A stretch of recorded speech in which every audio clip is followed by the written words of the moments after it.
Hi everyone, this is Bobby. I'm gonna make a quick video about seitan, the vegan meat substitute. Stop laughing, you. I'm not gonna be a YouTube star. I'm just gonna show you how to make seitan. Because last weekend a few people were asking how you do it. It's a bit of a knack to it, so you don't make it too soggy. Right, so here's the ingredients. You've got vital wheat gluten. You've got nutritional yeast. Got B12 for the vegans, and then the only two flavours I'm going to use: bouillon, make sure it's vegan, and finally soy sauce. So this is the simplest seitan recipe I can think of. Try it yourselves. It's COP26 in Glasgow. So start eating vegan, save the world.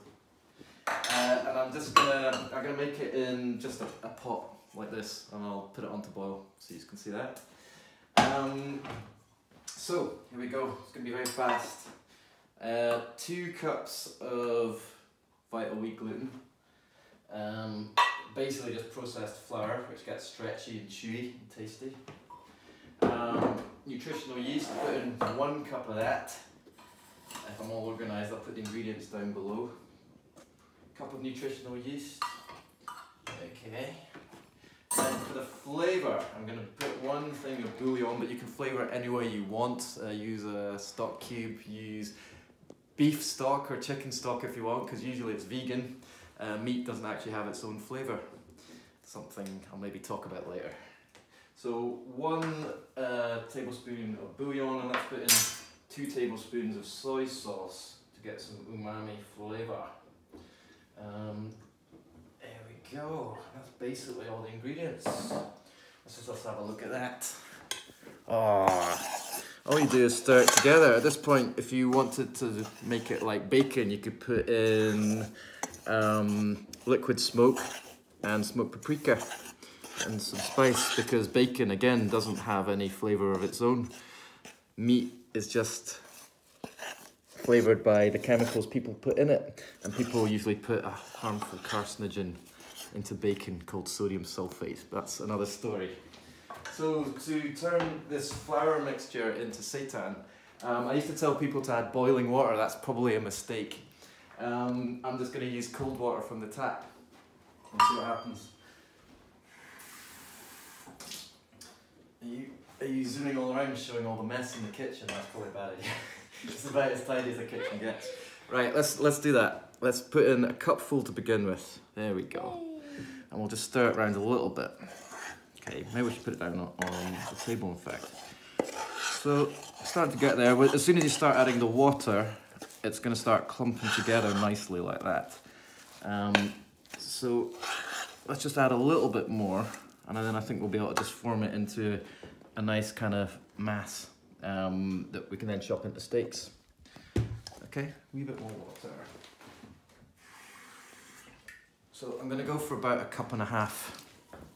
I think that's going to do us. I'm just going to pick up, just pull back a little bit. Let's leave the whole thing, just keep it still for a second, okay? So about 1.5 cups, and that's going to pick up all the little bits of powder. There we go, get right into it. And if you massage it together a little bit, it's going to have the consistency of meat, basically. And from there you can recreate any kind of meat recipe you want. Veganize it, including burgers, sausages, stews, and what we're doing just now is steak. So you see, it doesn't really take much kneading.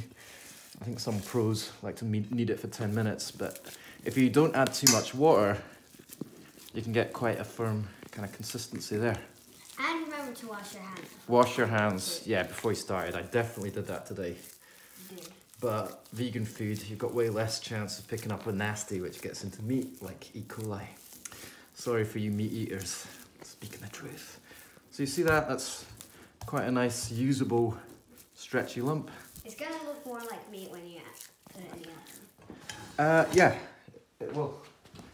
But right now, I think we're going to just chop it into 4 steaks. You can do what you want with it. If you want, you could chop it finer. You could even put it into... Make it into a loaf as well. Yeah, I think we'll do that for another lesson. Part of a little series, I think. So, good camera work, baby. Thank you. Let's just cut it into 8 pieces for right now. As you can see, it's holding together quite nicely. And if you look, it's actually got a kind of green in it, like meat does.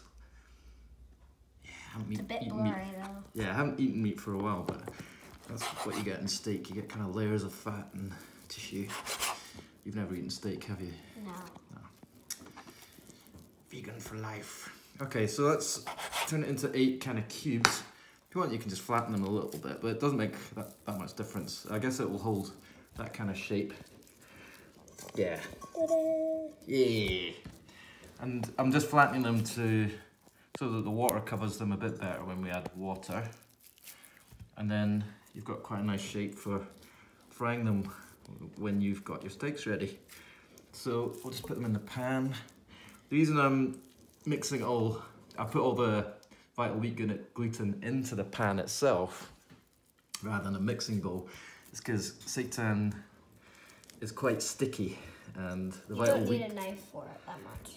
No, not really, no. I just chopped it for convenience. But it can become quite sticky, so I'm just gonna prepare it in the pan itself, so later on the pan's easier to clean than the mixing bowl would be, because otherwise the mixing bowl would be full of sticky vital wheat gluten flour. And like you said at the beginning, there's a bit of a knack to it. It doesn't always turn out right. That's right, yeah. So this is the most reliable way of making steaks. And I'm gonna boil it for 40 minutes basically. The alternative is to make it in the oven, but that's a slightly different approach. I'll do that another day. And putting flavoring on it also does it, like pepper stuff. That's right, yeah. That's my most popular creation is peppercorn sauce. So you see there's, I've just added enough water just to cover these. I'm gonna add 1 more spoonful of bouillon. And if you want, you could add more soy sauce, it just gives more flavour. But as a rule of thumb, the broth that you cook these in should be about as flavourable as a bit of gravy or a nice soup. You should be able to taste it and go, that's nice. And that's adding extra flavour to these. And the boiling basically adds more texture to the bits of seitan, so that it becomes tough and chewy and less like dough. And sometimes pepper makes a bit of a crust for it. That's right, yeah. Like bread a bit. Yeah. You can use peppercorns as well. Fun of that as well. So the bouillon hasn't really mixed in, but it will when I start boiling it. So that's it. I'm going to put it on the stove and boil it for 40 minutes, and then we'll start filming again. It's going to be wonderful. Thanks, Rena. That's awesome. And remember to click the like button.